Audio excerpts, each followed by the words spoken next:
আজকে সারাদিনটা যে এইভাবে কেটে যাবে ভাবতে পারিনি কখনো। সারাদিনটা আমার বিছানাতেই কেটে গেল আর এক ঘরেই কেটে গেল। কারণ আজকে সকাল থেকে এতটা শরীরটা খারাপ লাগছিল, এর কারণটা জানলে তোমরাও অবাক হয়ে যাবে। কারণটা হলো কালকে সারা রাতই ঠিকঠাক ঘুমানো হয়নি। ভোর যখন 6টা বাজে তখন আমরা ঘুমিয়েছি।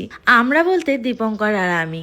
কারণ ও আমার কাছে থাকলে সারা রাতই গল্প করতে করতেই কেটে যায়। যাই হোক, জানোই তো যে রাত জেগে থাকলে তারপরের দিন একদমই ভালো লাগে না। আর তাই আজকে সারাদিনই আমার ঘরের ভিতরেই ঘুমাতে ঘুমাতেই কেটে গেছে। না আজকে করেছি কোনো রান্না বান্না, না করেছি ঠিকঠাক খাওয়া দাওয়া। শুধু কালকের বাসি ভাত ছিল, সেই ভাতটাই খাওয়া হয়েছে। আর সেই ভাতটা খেয়েই দুপুরে এমন ঘুম দিয়েছি যে সন্ধ্যা হয়ে গেছে ঘুম থেকে উঠতে। আর দেখতেই পাচ্ছ এতগুলো জামা কাপড় জমে গেছে। সত্যি একদিন জামা কাপড় না কাচলে ঠিক এইরকম প্রবলেমটাই হয়। আর জানি না কেন একদিন রাত জাগলেই আমার এই হাতের ব্যথাটা প্রচুর বেড়ে যায়।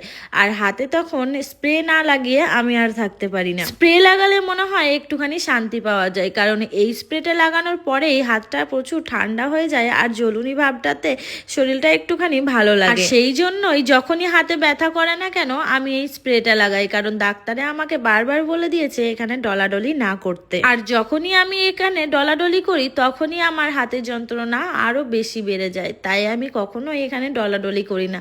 যখন আর থাকতে না পারি তখনই ঠাম্মিকে বলি যে একটুখানি ডলে দিতে। তবুও চেষ্টা করি যে এটার থেকে অ্যাভয়েড থাকার। তবুও কি করব বলো, যখন এই হাতের যন্ত্রণাটা বেড়ে যায় তখন আর কিছুই ভালো লাগে না। আর আমাকে অনেকজন কমেন্ট করেছে, দিদি তুমি এত পরিমাণে জল খাও। হ্যাঁ, আমার জল খেতে অনেক ভালো লাগে, তাই আমি প্রচুর প্রচুর জল খাই। আর তোমাদেরকেও বলছি জলটা ঠিকঠাক খেলে শরীরটা অনেকটাই ভালো লাগে। দেখবে গ্যাস কেটে যাবে, আরো অনেক কিছু, শরীরে অনেক এনার্জি পাওয়া যায় শুধুমাত্র এই জলের জন্য। শীতকালে জামা কাপড় কাচতে আমার একদমই ভালো লাগে না, কারণ হচ্ছে এক গাদা সোয়েটার জমে যায়, সেগুলো একদমই পছন্দ হয়।